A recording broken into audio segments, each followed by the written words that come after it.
नमस्कार, आप देख रहे हैं बिस्तक। मैं हरजत देवगन। आज बाजार में फिर से बैक गियर लग गया, जबरदस्त बिकवाली, और वो ठीक मार्च सीरीज की वायदा एक्सपायरी के एक दिन पहले इंडियन मार्केट्स पे बिकवाली देखने को मिली है।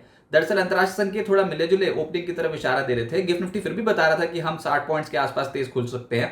अच्छा, हम तेज खुल भी गए थे, 32 पॉइंट्स ऊपर, एक बार 68 पॉइंट्स ऊपर भी निकल गया था निफ्टी। आज की ओपनिंग थी 23,700 के लेवल की और हाई लगा 23,736, लेकिन ये टिका ही नहीं ऊपर लेवल। दिन भर हमने बाजार को पिटते ही देखा है और 23,451 ये आज के दिन का लो लगाया। 23,486 आज के दिन की क्लोजिंग है। 181 अंक निफ्टी साफ हो गया। निफ्टी बैंक 398 अंक गिरकर 51,209 के लेवल पे हुआ है बंद। सेंसेक्स 728 अंक गिरकर 77,288 के लेवल पे हुआ है बंद। तो कल से जो बिकवाली शुरू हुई है मार्केट में, वो आज कंटिन्यू होती हुई नजर आई और कल बड़ा खेल होना है। कल है वायदा कारोबार की एक्सपायरी, मार्च सीरीज की एक्सपायरी। इस फिस्कल की आखिरी वायदा एक्सपायरी कटेगी। अच्छा, आज जो चढ़े उसमें था इंडसइंड बैंक, भारतीय एयरटेल, एम&एम, ग्रासिम, लेकिन जो गिरे उसमें था Infosys, HDFC bank, axis bank और एनटीपीसी। कुल मिलाकर 10 शेयर्स निफ्टी के चढ़े हैं, 40 गिरे हैं। और ब्रॉडर मार्केट पे देखोगे तो गिरने वालों की संख्या 2303, उसके सामने चढ़ने वालों की संख्या मात्र 622। तो बायस नेगेटिव हुआ, ऊपरी स्तरों पर मुनाफा वसूली हुई है। निफ्टी गेनर्स में इंडसइंड बैंक एकाएक चल पड़ा 3.25% ऊपर। फिर ट्रेंड ये पिछले कुछ दिनों से लगातार हम देख रहे हैं कि अच्छी स्ट्रेंथ में, और आज भी 2.25% चढ़ा है। Hero MotoCorp, Grasim, power grid आधे फीसदी से 0.1% के आसपास की तेजी। इसके अलावा निफ्टी लूजर्स में एनटीपीसी की पिटाई हो गई, 3.5% ये नीचे आ गया। Tech Mahindra, Cipla, Axis Bank, Bajaj Finance 2% से 3% गिर गए। एफएनओ गेनर्स में सीमेंस आज लगभग 6% चढ़ा है। एचएएल का स्टॉक 3% ऊपर बंद हुआ। इंडसइंड बैंक निफ्टी का ही टॉप गेनर हुआ आज।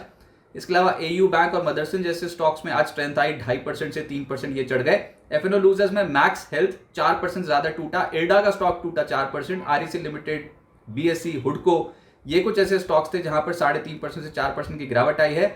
बाजार बंद होने के बाद एक अनाउंसमेंट आई है, Bombay stock exchange bonus shares के ऊपर बोर्ड बैठक करेगा 30 मार्च को। जी हां, बोनस अलॉटमेंट के ऊपर, और ये दूसरा बोनस अलॉटमेंट होगा जो बीएससी इतिहास में देता हुआ नजर आएगा, ऐसा लग रहा है। तो बॉम्बे स्टॉक एक्सचेंज कल फोकस में रहने वाला है। इसके अलावा मिड कैप गेनर्स में टूरिज्म फाइनेंस 19% चढ़ा है आज, एकाएक चल पड़ा ये स्टॉक। कैप्री ग्लोबल 16% ज्यादा चढ़ा है। रिलायंस इंफ्रा 6.5% ऊपर और रिलायंस पावर 6% ऊपर। जेडएफ सीवी इंडिया लगभग 5% चढ़ा है। एलिकॉन लेटर हाफ में बहुत तेज हुआ ये स्टॉक, 5% दिन के दौरान रिटर्न दे गया। प्रिकोल, जेएसडब्ल्यू इंफ्रा, एचईजी और नवा जैसे स्टॉक्स 3% से 3.5% ऊपर है। लेकिन गिरने वालों की सूची आज ज्यादा लंबी हो गई, जिसमें केशोराम 9.5% का क्रैश, सलासा टेक्नो 9% ज्यादा गिरा, चोला होल्डिंग्स 6% नीचे, तेजस नेटवर्क, एसईपीसी, इन स्टॉक्स में आज गिरावट 6% के करीब हुई। और IFL Caps, Neuland Labs, Fusion Micro, FDC, जहां देखो वहां पर गिरावट ज्यादा देखने को मिलती थी। सेक्टर स्पेसिफिक तो सभी गिर गए ऑलमोस्ट। थोड़े बहुत ही शेयर्स हैं जो आज स्ट्रेंथ दिखा रहे थे, लेकिन गिरने वालों की सूची बहुत ज्यादा है, जैसे कि media, dish TV, Den network, स्टेप म्यूजिक, जील, पीवीआर, आइनॉक्स सब गिरे हैं 2.5% से 4%। फिर रियल एस्टेट स्टॉक सरेंडर कर गए, महिंद्रा लाइफ स्पेस, शोभा, प्रेस्टीज, डीएलएफ, लोधा 1.5% से 4.5% नीचे। पीएसयू बैंक पिछले कुछ दिनों में बहुत खुश हो रहे थे, पार्टी ओवर। पीएसबी 5.5% नीचे। Central bank, unit bank, UCO bank 3.25% से 3.5% गिर गए। बैंक ऑफ बड़ौदा और एसबीआई जैसे स्टॉक्स में भी दबाव देखने को मिला। फाइनेंशियल्स की बैंड बच गई, जिसमें आरईसी लिमिटेड, पीएफसी सबसे ज्यादा पिटे। इसके अलावा axis Bank, Bajaj finance, LIC housing, Muthoot finance जैसे स्टॉक्स पे टूटे हैं। आईटी स्टॉक्स थोड़े बहुत चढ़े थे, लेकिन सरेंडर बहुत स्पीड से कर गए। Tech Mahindra, Infosys, LTTS, Wipro, Persistent 1% से 3% टूट गए। एनर्जी स्टॉक्स का भी दिन खराब हो गया, जिसमें आइनॉक्स मिंट 5% नीचे, जीवीटीएनडी 3.5% नीचे, एनटीपीसी, स्नाइडर, थर्मेक्स, एचपीसीएल ये सब स्टॉक्स 3% 3.5% करेक्ट हो गए।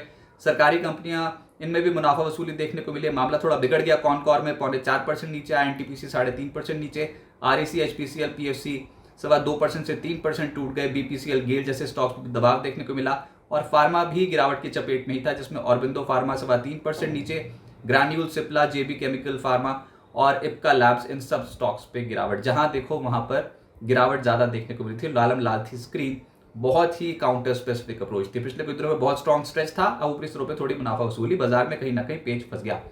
अब आगे क्या होगा देखिए, कल मार्च सीरीज की वायदा एक्सपायरी कटनी है, ये इस फिस्कल की आखिरी एफएनओ एक्सपायरी होगी। उसके बाद हम नई सीरीज में एंटर कर जाएंगे। लेकिन मार्च में अभी तक निफ्टी लगभग 6% चढ़ा है, कुल मिलाकर 1362 पॉइंट्स ऊपर। और बैंक निफ्टी मार्च में अब तक लगभग 6% ही चढ़ा है, 2864 अंक ऊपर। अच्छे स्ट्रेच के बाद आई है मुनाफा वसूली। 7 trading sessions one way track पे ऊपर चले गए थे। ये पहली बार ऐसा हुआ 7 ट्रेडिंग सेशन में जब हमने पिछले दिन के लो को तोड़ दिया है, निफ्टी पर भी, बैंक निफ्टी पर भी।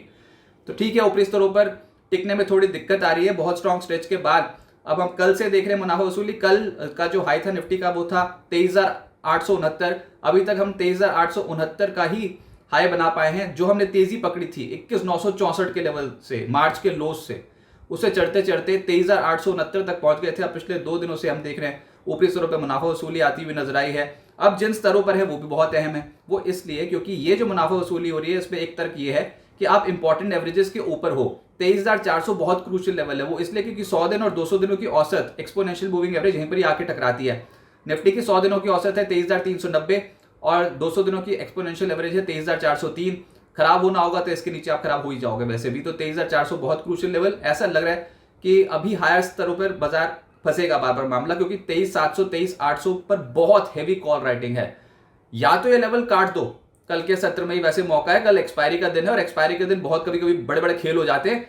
तो कल भी बहुत इंपॉर्टेंट सेशन होगा मार्केट के लिए। कल अगर बोलते एक बार भी हिम्मत दिखाई ना तो फिर कांपेंगे ऊपर 23,700 23,800 वाले। वैसे लग नहीं रहा, जिस तरीके का स्ट्रक्चर बना हुआ है अभी उससे आज थोड़े कॉन्फिडेंस के साथ बेचकर गए हैं ऐसा लग रहा है। तो 23,700 23,800 ऊपरी स्तरों पर थोड़ा हर्डल है, वहां पर कॉल राइटिंग बहुत ज्यादा बन रही है। अगर ये कॉल राइटिंग हटी तो शॉर्ट ट्रैप होंगे बहुत तगड़े। अगर इस लेवल को हमने काटा तो फिर शॉर्ट ट्रैप होने की संभावना ज्यादा है। नीड टू टिल देन 23,700 23,800 का एक हर्डल और नीचे 23,400 के जोन्स पे जैसे मैंने बताया बहुत इंपॉर्टेंट एवरेजेस हैं 100 और 200 दिनों की, वहीं पर आके टकराती। तो मोटी मोटी बात है जहां पर आप हो वो एक इंपॉर्टेंट लेवल है। ऑप्शंस डेटा भी बता रहा है यहाँ से 150 पॉइंट नीचे 150 पॉइंट ऊपर इसी दायरे में कामकाज होता हुआ नजर आएगा, यानी कि कॉन्ट्रा ट्रेडिंग होने की संभावना ज्यादा है।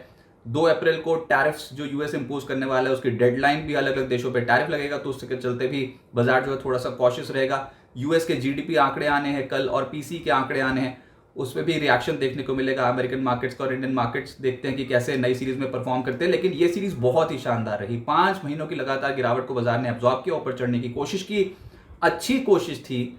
अब इन स्तरों पर आकर थोड़ा बहुत कंसोलिडेशन होना संभवतः बहुत ही बढ़िया बात है, लेकिन सरेंडर ना कर जाएं। बस सब चाहते हैं यहाँ पर एकदम से गोता ना लगा जाए मार्केट। अगर वैसा हो गया तो फिर तो कॉन्फिडेंस फिर से हिलेगा, टूटेगा बाजार। इस बार थोड़ा सा नर्वसनेस ज्यादा देखने को मिल रही है, कॉशियस रहेंगे। एचएनआईज भी और डीआईज आप देख ही रहे हो पिछले कुछ दिनों में लगातार बिकवाली कर रहे हैं। एफआईएस की खरीदारी ज्यादा देखने को मिल रही है। ये जो जोन है जहां पर बाजार अभी आ गए हैं बहुत क्रूशियल है। अब बाजार जो बड़ी बेट लगाएगा वो अर्निंग सीजन के ऊपर ही लगाएगा। टिल देन हो सकता है कि एक दायरे में कामकाज होता हुआ नजर आए। और अगर बहुत बड़ा तांडव होने वाला होगा, अगर बहुत ही दंगल होने वाला होगा तो वो होगा कल का सेशन में, क्योंकि कल है एक्सपायरी।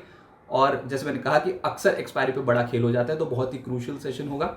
और देखते हैं कि कल बाजार किस तरीके से परफॉर्म करता है। जहां पर आप खड़े हो बहुत ही इंपॉर्टेंट एक सपोर्ट जोन के पास 23,400 के पास बहुत अच्छा सपोर्ट निकल के आता है।